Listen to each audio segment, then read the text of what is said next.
How to use parental controls. Part of keeping the home network safe for everyone is making sure that kids don't access sites that might technically be safe, but that contain inappropriate content for children. Parental controls let you block such sites on kids' devices, as well as set schedules for when each child is permitted to access the internet, and pause internet access for one kid or all kids. To get started with parental controls, you'll need to set up a kid profile. To do this, tap on the menu icon in the top right of your screen and select Parental Controls. Enter the child's name and age for the new profile. Then tap Create Profile.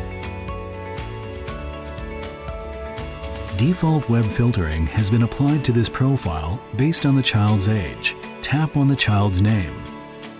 Tap on the plus symbol to the right of devices. Tap on each device that you'd like to assign to this kid profile. Tap the check mark in the upper right corner. If the child associated with this profile is under 13, the Children's Online Privacy Protection Act notice will pop up. Read through this notice and press Accept to finish adding devices. Now the devices you selected appear on the kid profile page, and any settings for this profile will be applied to these devices. You can look at those web filters and make any changes. Just tap by category. You can block or allow categories here by tapping on the toggle button to the right of each category. You can also block or allow specific websites, regardless of category. Tap by specific domain, and then tap the plus symbol in the upper right.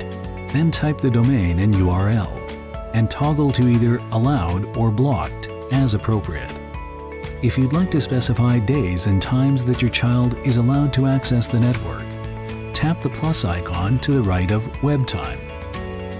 Here, you can select a start time, an end time, and the frequency for your child's access, and then click Save when you're done. To pause the internet for that child, tap the pause button on the top of their profile screen. If you have multiple children and you've created kid profiles for all of them, you can pause internet access for all of them simultaneously. To do this, go to Parental Controls and tap the pause button in the upper right. Then tap Pause in the confirmation pop-up. When internet access is paused for all kids, the pause button will flash and you'll see this message. If your child tries to access a blocked site, this pop-up will be displayed. To resume internet access for all kids, tap the pause button again. It will stop flashing and access will be restored.